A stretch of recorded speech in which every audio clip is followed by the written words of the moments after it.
second night of the Republican National Convention is in the books, and there are a couple moments from the proceedings on Tuesday night that really stuck out to me.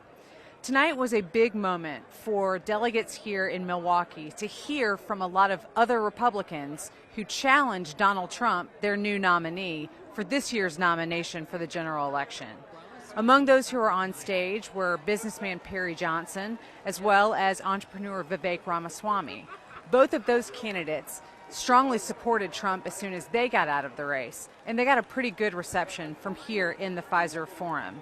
If you want to revive national pride in this country, vote Trump. If you want to make America great again, vote Trump.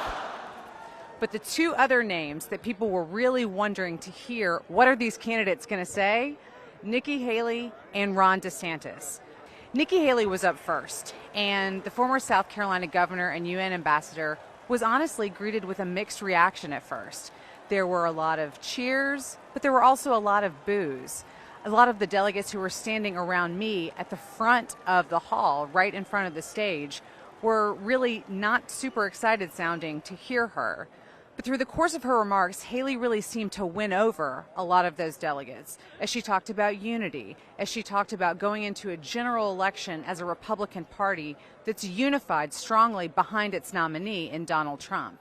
And even if, Haley said, people don't agree with Trump 100% of the time, at least they have to agree that he'd be a better choice than Joe Biden. A strong president doesn't start wars. A strong president prevents wars. Right after Haley's comments came Ron DeSantis, the Florida governor who exited the race right after his loss in Iowa to Donald Trump and quickly backed him.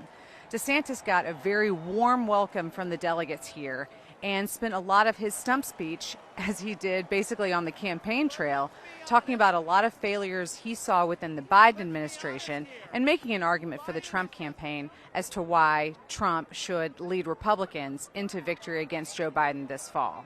The convention is about halfway through so far. On Wednesday night, we expect that we'll hear from Vice Presidential nominee J.D. Vance. And then on Thursday night, the big headline speech from Republican nominee Donald Trump. President Donald J.